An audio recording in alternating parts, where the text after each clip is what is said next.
सुमारे 450 वर्षांची गौरवशाली ऐतिहासिक परंपरा लाभलेल्या ओटवणे येथील आगळ्या-वेगळ्या नव्याचा अर्थात सामूहिक भात कापणीचा शुभारंभ रविवारी सकाळी पारंपरिक पद्धतीने करण्यात आला।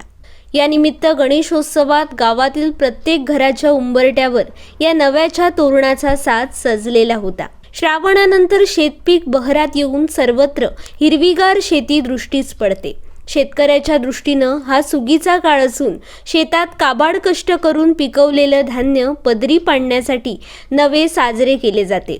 या नव्याद्वारे ओटवणे गावात निसर्गासह ग्रामदेवतेला गाराणे घालण्याची प्रथा आहे। ओटवणे गावात दरवर्षी पूर्व नक्षत्रात गणेश चतुर्थीच्या दुसऱ्या दिवशी नवे साजरे करण्याची प्रथा आहे। यासाठी रविवारी सकाळीच कुळघराकडे दवंडी देण्यात आली। त्यानंतर कुळघराकडे ग्रामस्थ जमा झाल्यानंतर सर्वजण सवाद्य नवे साजरे करण्याच्या ठिकाणी आंबेडकर नगर नजीक गेले। नवे साजरे करण्याच्या ठिकाणी सर्वजण आल्यानंतर पुरोहितांच्या मंत्रोच्चारात गाव प्रमुख रवींद्र गावकर यांच्या हस्ते भात पिकाची विधिवत पूजा करण्यात आली। यावेळी उपस्थित सर्वांनीही पूजा केली। त्यानंतर मंगलाष्टक गाऊन ढोलांच्या गजरात हातातोंडाशी आलेल्या भात पिकाच्या संवर्धनासाठी आणि सदरचे भरघोस पीक शेतकऱ्यांच्या पदरी पडू दे असं गाराणं घालण्यात आलं। श्री गुरुभ्यो नमः, प्रबळनाथाय नमः। वार्षिक पारंपरिक पद्धतीप्रमाणे आज ओटवणे गावामध्ये इथे नवकरणे ही पद्धत आज परंपरेप्रमाणे आज पूर्ण झालेली आहे। थोडक्यात नवकरणे म्हणजे काय नेमकं, तर ज्याप्रमाणे आपण आपल्या हिंदू धर्मामध्ये काही संस्कार हे रूढ झालेले आहेत, तशाच पद्धतीने नवकरणे ही एक रूढ आहे, ही एक परंपरा आहे। त्या परंपरेचं महत्त्व म्हणजे जे आपण वार्षिक धान्य जे पिकवतो ते वार्षिक धान्य पिकवल्यानंतर प्रथमतः म्हणजे पूर्वीच्या काळामध्ये जे ऋषीमुनी होते ते वार्षिक धान्य पिकवल्यानंतर देवाला वैश्वदेव स्वरूपामध्ये त्याचं आहुती द्यायचे, त्याचप्रमाणे अग्नीला आहुती द्यायचे व नंतर आपण ते सगळं आपल्या अन्नामध्ये त्याचा विनियोग करायचे।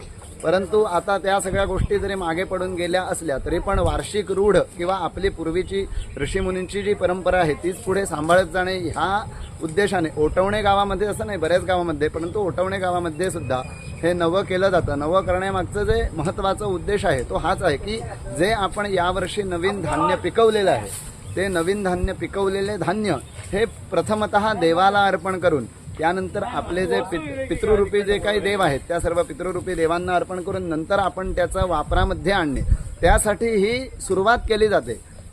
जेणेकरून प्रथमतः सगळे गावकरी वगैरे येऊन इथे नवं कापतात, त्यानंतर त्याच्या मागून सगळे कापायला घेतात। अशी ही जी प्रथा आहे ही एवढ्याचसाठी आहे की त्याचा विनियोग अगोदर होऊ नये व तो तिथनंच त्या गोष्टीची नव्याची सुरुवात व्हावी, ह्यासाठी हे सगळे परंपरा आपल्या ऋषीमुनींनी आखून दिलेल्या आहेत। ज्याप्रमाणे अगदी पूर्वी होत नसलं तसं जरी होत नसलं तरी पण कशा पद्धतीने ह्या परंपरा पुढे गेलेल्या आहेत हे आपल्याला ह्या ओटवणे गावामध्ये आपल्याला पाहायला मिळतं व अशाच पद्धतीने ही पूर्वीपासून चालत आलेली जी परंपरा आहे ती आजही येथे पूर्ण झाली। त्याच पद्धतीने देवाला अर्पण करून त्यानंतर जे काही कुळातले देव आहेत त्या सर्वांना तो अर्पण करून त्याचा प्रसाद अर्पण करून त्यानंतर ते मनुष्याने आपल्या विनियोगात यावं अशा पद्धतीने, कारण आपल्याला पृथ्वी जी आहे हे आपल्याला देत असते, त्याचप्रमाणे देवांचं सुद्धा ज्यावेळेस वृष्टी होते, पर्जन्य होतं त्याच वेळेस ते वरती येतं, त्यामुळे त्यांचा सुद्धा त्या गोष्टीमध्ये भाग आहे तो त्यांना प्रथमतः देऊन नंतर आपण त्याचा विनियोग करावा। एवढा अगदी साधा सोपा व आपल्या परंपरेला धरून हिंदू संस्कृतीला धरून असा हा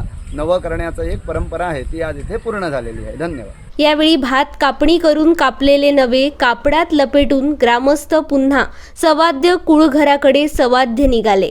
नंतर हे नवे घेऊन ग्रामस्थ आपल्या घरी मार्गस्थ झाले। नवे घरी आणल्यानंतर त्याची उंबरट्यावर पूजा करूनच घरात आणण्यात आलं। त्यानंतर आंब्याची पाने, गंध, हळद, पिंजर या नव्याला लावून हे नवे तोरणाच्या स्वरूपात आकर्षक सजवून घराच्या उंबरट्यावर लावण्यात आलं।